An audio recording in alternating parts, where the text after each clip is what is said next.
Welcome again to Small Night Zine. This is the early hours of the morning, so it's not exactly the night, but it's not too bright out either.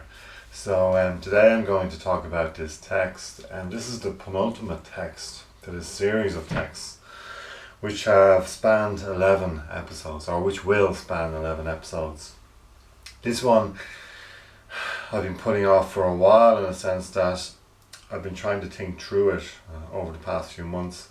Something I wanted to write a few years back when I first came across this thing called Speed Curating. I was kind of shocked when I saw it on my email as an invitation. I don't know why it put me out so much. It seemed that now a lot of curators are on board, a lot of artists are on board, but I still have the same feelings about it, that it's not a generous thing to do. Whatever good comes out of it, I think there are moments where the artist in particular loses out the most. So on the front we have a vampire and its victim. On the back I have Willem Eggleston's tricycle from the late 70s, his photograph of a tricycle. Other than that, really, the whole text is very much about generosity. It's not about quick fixes or fast track ways into the art scene. It's very much about where can we find generosity in the art scene, and how can we foster it and facilitate it. I really don't think we can facilitate it in speed curating. It's something, for me, I call it an abomination in the text, and I really believe that. And this metaphor of the doorstep vampire pops in this text. I start off the text in a kind of fictional way about this vampire appearing at the door, and it's all about invitation. For me, speed curating is kind of a mutation of that, pushing together the mainstream and the art scene together. So without further ado, here is the critique. In the mid-1980s, somewhere in movie suburbia, a sexy vampire flexes like an umbrella on a doorstep while two teenagers defend their home with scalded cheeks. In without an invitation, I spy from my submissive couch through the ghostly blue glare of the TV set the lives of teenage boys and girls possessed by fantasies of sex with her next door, while overprotective parents make bad watchouts. The shadows, long and awkward, scissor one another under jittery street lamps and midget clusters as the world comes to an end under the vigil of electricity. I don't know why this coming of age, of night, of end, of beginning scene is a setting for my critical feelings, binding speed curating with a clenched fist. But there you go. A vampire, a home, an invitation, day falling into night, reality into fantasy, childhood into adulthood, and back again. Certainly this constructed daydream is drenched in the loss of anticipating experiences yet to be experienced, and futures of desire that adolescents can only dream or imagine through screens. Youth is always waiting for the future, willing it forward, waiting for things to happen, as teenage me did in church, in school, in the disco, on the corner of the pretty village I grew up in as a boy. I bullied the future into being before I was ready to experience it. The future never comes quick enough as a kid. And when it does, you want more future. Speed curating arrived at my doorstep a few years back. Like the doorstep vampire, it arrived out of the blue, eclipsing my attention as it pitched a quickie over something more generous. You can hear the artist reciting to himself the self-harming excuse, no harm in trying. Speed curating proffers a fast-track way past the bullshit into bigger bullshit. Note, my experiences of speed curating is second-hand artist's regret I'm sure artists have had a good time, some curators the worst time. What artist could deny an invitation to discuss their work with those at the doorstep of power? Curators. What if it was appreciated as a playful contrivance or ironical expropriation or even critical commentary on the mainstream and its fondling of speed over substance? Speed curating, nothing less than an abomination, has become an annual tradition with more and more curators signing up, something that makes power relations between artist and curator more visible and more real. No harm, you might say. Again, let's show the art scene for what it really is, vampires and mirrors. But what if I say, look in the mirror? Unlike the morally free and mirror-free vampire, artists indeed have a reflection, a self, a soul.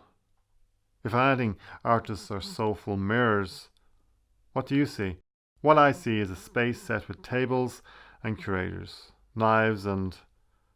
Metaphorically speaking, what I see is a gangway of artists waiting to be invited en masse into a social get-together, something that would never happen naturally because the art scene is split between those that are visible and those that are not.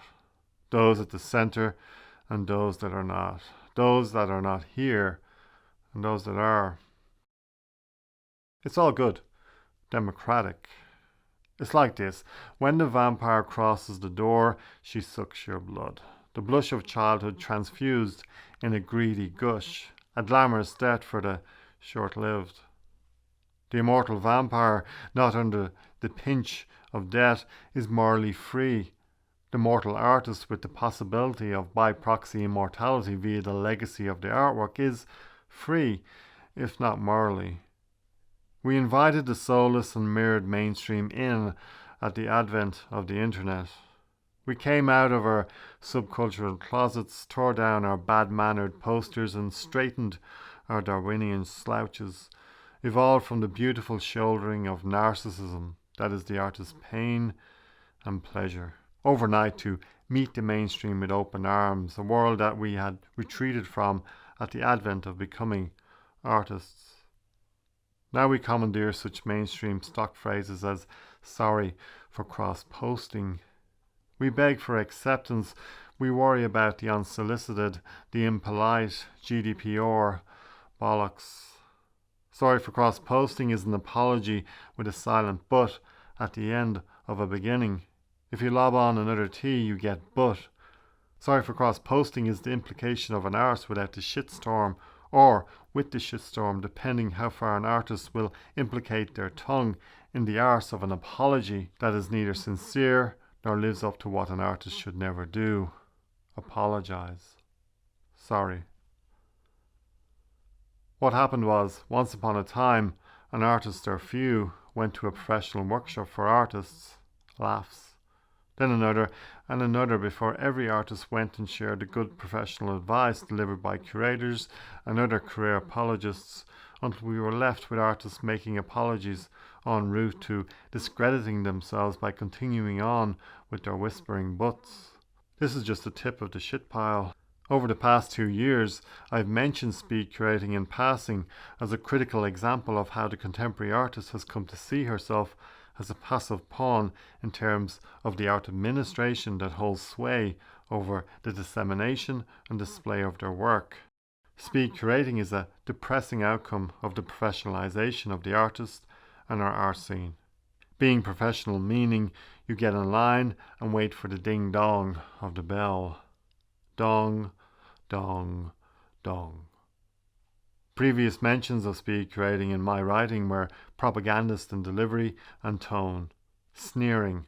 It's an indefensible and easy target, never explicating why speed curating is wrong and should not be supported or facilitated by artist or curator or institution. I write this now on the night I receive an update on the forthcoming VAI get-together where we are told 40 curators, named and profiled, lay in waiting for the unnamed or unprofiled in the arid, salty, cracked desperation of opportunity desert at the next event in June. We can make lemonade from this lemon, but the effort would make us look old and wrinkled, saving ourselves from something like conviction. The moral imperatives of generosity and kindness are lost to the self-serving lies of confirmation bias when money and careers are at stake. Kindness is a big word, generosity even bigger. Artists sometimes use the word generosity in relation to time and attention given to them by other artists during their education or just the day-to-day of being an artist. Generosity is rare. When given or received, it is almost spoken like a surprise, as if time and energy given over to someone else is a rare thing in this commodifying and on-the-clock culture. Generosity has nothing to do with money. Generosity is good, one-sided, an act of kindness, of sacrifice that most of the time is hidden from view. Generosity is about leveling the playing field, making everyone else into invisible men and women, even yourself, so that the receiver hears and trusts themselves in your empty presence, void of agenda and instrument. Generosity is all or nothing. It puts the giver on hold and the receiver at risk as they bleed out. With our blushing cheeks drained by the vampire of experience, maybe growing up is the real problem for the artist, whose childhood blush made her retreat under the covers of art where being out of place was a virtue, not a shaming. Blush on.